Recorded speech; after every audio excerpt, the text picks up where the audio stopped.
मुख्यमंत्री पुष्कर सिंह धामी ने मंगलवार को नई दिल्ली में मीडिया से वार्ता करते हुए कहा कि पिछले दिनों देश में विभाजनकारी राजनीति करने वाले लोग सुर्खियां बटोरने के लिए गृह मंत्री अमित शाह के संसद में दिए गए बयान के एक छोटे हिस्से को तोड़ मरोड़ कर प्रस्तुत करने का कार्य कर रहे हैं। लगातार यह घृणित कार्य कांग्रेस कर रही है। कांग्रेस यह कार्य उन बाबा साहब अंबेडकर जी के नाम पर कर रही है जिसने हमेशा अंबेडकर जी का अपमान करने का कार्य किया है। देश को संविधान देने वाले बाबा साहब का जीवन समानता तथा भारत के निर्माण के लिए समर्पित रहा है।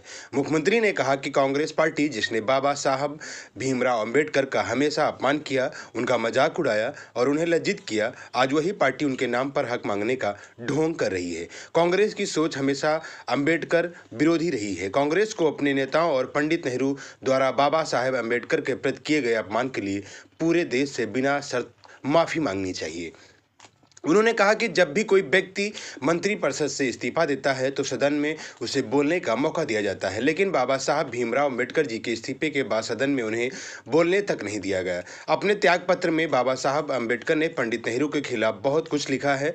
बाबा साहब ने अपने इस्तीफे में लिखा था कि केवल मुसलमानों की चिंता की गई, लेकिन SC और ST को उचित संरक्षण प्रदान नहीं किया गया। कांग्रेस पार्टी देश भर में भाजपा के खिलाफ प्रेस कॉन्फ्रेंस कर नाटक कर रही है। जिस कांग्रेस ने देश के महान सपूत डॉक्टर भीमराव अंबेडकर का हमेशा से ही अपमान किया है और उन्हें संविधान सभा का सदस्य तक नहीं बनने दिया, आज वो बाबा साहब के प्रति प्रेम का दिखावा कर रही है।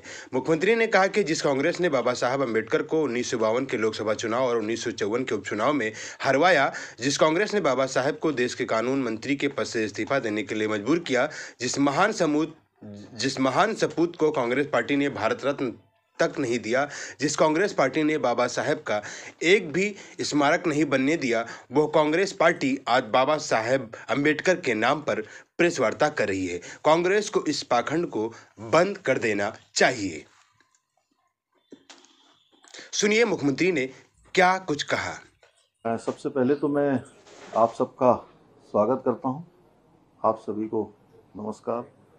और पिछले दिनों देश में विभाजनकारी राजनीति करने वाले लोग सुर्खियां बटोरने के लिए आदरणीय गृह मंत्री अमित शाह जी के संसद में दिए गए बयान के एक छोटे से हिस्से को तोड़ मरोड़ कर पेश कर रहे हैं और लगातार ये घृणित कार्य कांग्रेस पार्टी कर रही है और उन अंबेडकर जी के नाम पर कर रही है जिसने हमेशा डॉक्टर अंबेडकर जी का अपमान करने का काम किया। हमारे देश को संविधान देने वाले बाबा साहब का जीवन हमेशा समानता पर आधारित भारत के निर्माण को समर्पित था, लेकिन उनके जीवन काल में और उसके बाद भी कांग्रेस ने कभी उनका सम्मान नहीं किया। जब बाबा साहब को संविधान सभा का सदस्य बनाया गया था तो नेहरू जी की सह पर कांग्रेस के कई नेताओं ने उनका जमकर विरोध किया।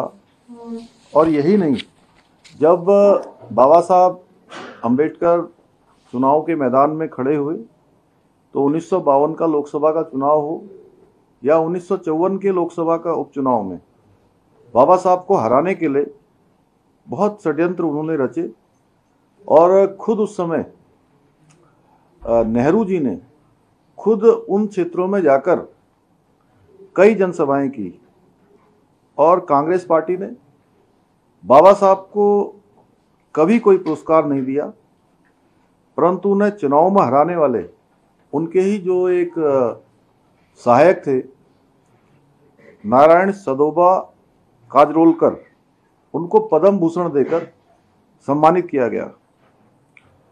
जब बाबा साहब ने नेहरू जी और उनके समर्थकों के द्वारा जो लगातार उनके षड्यंत्रों से तंग आकर कानून मंत्री के पद से इस्तीफा दिया और उनके इस्तीफे के बाद उनको संसद में बोलने तक का मौका नहीं दिया, क्योंकि अपने इस्तीफे में बाबा साहब ने लिखा था कि नेहरू जी ने लगातार उनकी उपेक्षा की और यहाँ तक कि उन्हें संसद की कमेटियों में भी जगह नहीं दी।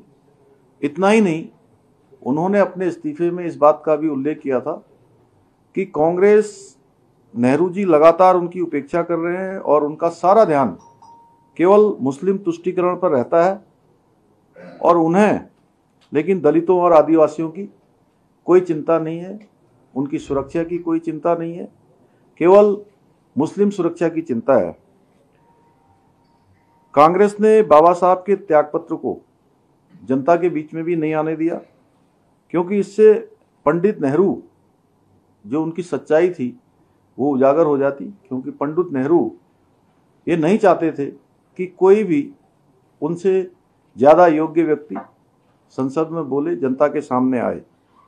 कांग्रेस पार्टी ने जो बाबा साहब की स्मृतियों को भी जो सजोने की कभी अनुमति नहीं दी, उनके जन्म स्थान पर स्मृति मंदिर तक नहीं बनने दिया और बाद में मध्य प्रदेश के मुख्यमंत्री स्वर्गीय सुंदर सिंह भंडारी जी के कार्यकाल में उनके स्मृति स्थल को बनाने का फैसला हुआ और अटल बिहारी वाजपेयी जी के समय उनके स्मृति मंदिर का उद्घाटन हुआ।